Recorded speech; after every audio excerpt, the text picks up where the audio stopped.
Tetapi tenang, Bengkel Pro bisa mengatasi semua ini. Gara-gara satu kesalahan ini, konsumen harus keluar duit 700 ribuan. Dan saya pun dibikin pusing sama motor Scoopy Karbu ini 7 keliling. Oke lur, balik lagi bersama kita. Bengkel Pro kedatangan motor Honda Scoopy Karbu dengan keluhan tidak bisa digas seperti vakum tidak naik.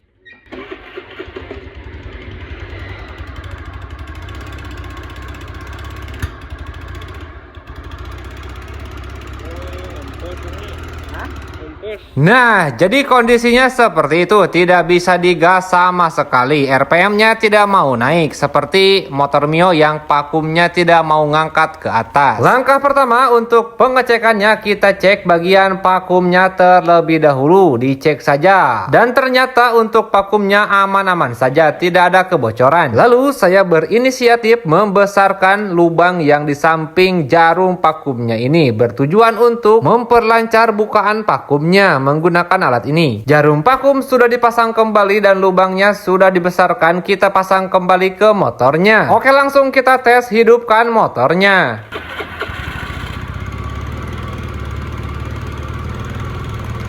Dan tetap saja hasilnya sama-sama saja, masih ngempos juga. Busi kita ganti baru, soalnya ini udah hitam, kita coba. Dan untuk hasilnya juga sama-sama saja. Lalu saya penasaran dengan karburatornya, kita bongkar saja dalemannya. Setelah saya cek di bagian pilot jetnya ini, ternyata sedikit mampet juga. Ditiup menggunakan mulut itu agak sedikit mampet, kita bersihkan saja. Kita semprot-semprot menggunakan angin kompresor sampai plong ditiup menggunakan mulutnya teman-teman. Nah, sekarang sudah lancar. Mari kita pasangkan kembali ke karburatornya. Karburator sudah ganteng, sudah mandi, kita pasang lagi ke motornya. Karburator sudah dipasang, mari kita tes hidupkan lagi hasilnya seperti apa.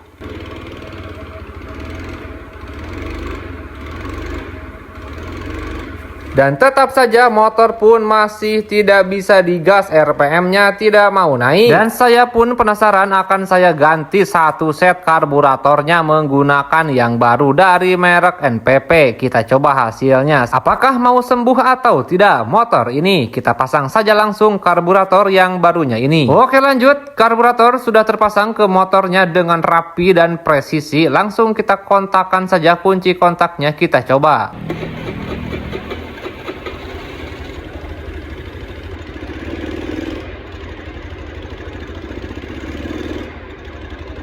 Dan ternyata hasilnya sama-sama saja, tetap nihil menggunakan karburator yang baru juga. Aduh, penasaran. Kita cek di bagian pengetopannya. Dengar-dengar habis di quarter motor ini, kata keterangan si pemilik motor di bengkel lain. Sebelum melangkah ke bagian gigi sentrik, kita cek terlebih dahulu untuk pen ADS-nya yang ada per kecilnya di bagian sini, apakah ada atau tidak. Dan ternyata masih ada ya, aman, berarti aman, tidak hilang. Kita pasangkan kembali saja untuk mur tusuk satenya ini, lalu kita kencangkan lagi. Setelah saya cek di bagian gigi sentriknya, ternyata benar saja. Jadi untuk garis yang ada di gigi sentriknya ini kurang sejajar dengan blockheadnya teman-teman. Alhasil motor pun jadi ngempos saat digasnya. Nah, garis ini guys kurang sejajar dengan blockheadnya. Di bagian magnet ini sudah saya topkan ya, ada garis di samping huruf T, disejajarkan saja dengan coakan yang ada di rengkesnya. Kita akan melepaskan bagian gigi sentriknya, kita akan benarkan topnya terlebih dahulu. Untuk membenarkan topnya kita skip saja ya, soalnya HP-nya nggak ada yang megangin. Pakai tripod nggak masuk guys, nggak kelihatan. Posisi di magnet ini sudah benar-benar top di bagian garis seperti biasa, dan posisi di bagian gigi sentrik sudah ditopkan sesuai standarnya. Mari kita pasangkan kembali penutupnya, lalu kita hidupkan lagi motornya. Kita coba langsung apakah berhasil atau tidak.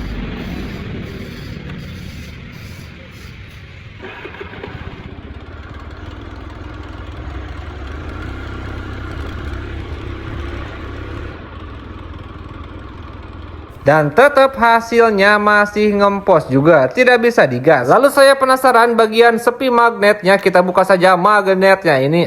Ternyata mur magnetnya tidak kencang, mana udah mau selek dikit lagi teman-teman, mana bukan aslinya juga murnya. Kita masukkan saja tracker apapun, yang penting buat motor matic. Kita buka dan ternyata ini penyebabnya, bagian dari sepi magnetnya udah meleot seperti ini teman-teman. Kita lihat bersama-sama. Pantas saja motor ini tidak mau sembuh-sembuh, sudah dioprek ini itu dan ternyata ini penyebabnya. Mana nyari sepi magnet motor Beat itu susahnya minta ampun, gak ada, kesana kemari gak ada yang nyetok. Tetapi tenang, Bengkel Pro bisa mengatasi semua ini. Kita bikin saja sepi magnetnya dengan bahan Big Pen setang seher ya bekas. Kita tandain dulu menggunakan tip X ini, segini saja sudah cukup ya. Jadi kita akan melakukan pemotongan terhadap garis yang saya tandain ini teman-teman. Dan untuk lebarnya kita kasih lebar saja, nanti kita tipiskan sedikit demi sedikit. Nah, jadi potongnya di sini, terus kita potong ke sini ya. Untuk pemotongan kita skip saja soalnya pasti lama banget. Oke, pen piston pun sudah dipotong, ini bekasnya ya teman-teman, dan ini hasil pemotongannya. Tinggal kita melakukan penipisan sedikit demi sedikit sampai pas di kruk asnya dan di bagian coakan sepi magnetnya teman-teman. Penipisan pun ya sudah selesai. Kita cek dulu untuk lebarnya ini apakah sudah pas di kruk asnya atau di coakan sepi magnetnya ini. Ternyata untuk coakannya sudah pas ya, lebar ke sampingnya, namun untuk ketinggiannya kurang pendek. Kita papas sedikit lagi untuk bagian atasnya ya teman-teman, dan usahakan untuk penipisan bagian atasnya gunakan tang seperti ini biar mudah saat memapas di bagian gerindanya. Oke, segini sudah cukup ya untuk tingginya. Kita coba dulu, kita masukkan ke kruk asnya, langsung kita pasangkan saja untuk sepi magnet yang sudah di custom ini atau bikinan sendiri. Kita getok sedikit menggunakan palu dan kunci T, lalu kita coba masukkan saja untuk magnetnya ini sampai pas saja coakannya di bagian sepi magnetnya teman-teman. Kita pukul sedikit supaya bisa masuk presisi ya teman-teman, dan alhamdulillahnya untuk hasilnya sangat presisi, paten ini guys. Namun untuk di bagian drat kruk as kita akan melakukan perbaikan sedikit. Kita akan rubah dratnya dan kita akan ganti murnya. Drat di bagian kruk as kita rubah menggunakan alat ini. Jadi untuk dratnya kita rubah menjadi 1,25 M10.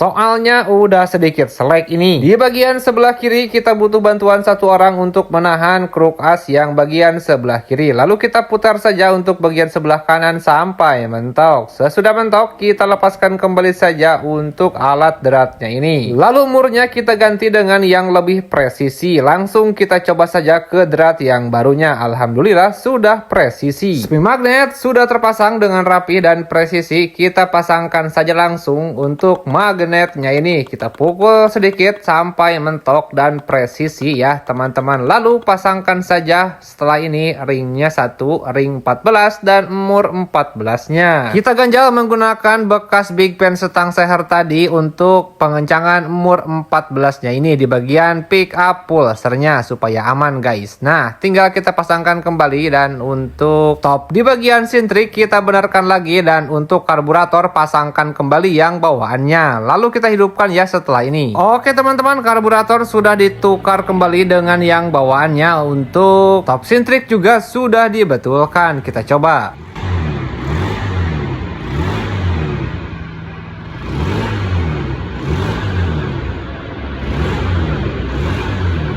Motor pun sudah lancar kembali RPM-nya. Sekarang sudah galak RPM-nya guys. Cukup memakan waktu juga memperbaiki motor ini. Jadi untuk estimasi biaya perbaikan ini cukup menyediakan uang sekitar 500.000 saja. Soalnya ribet banget guys. Semoga bermanfaat.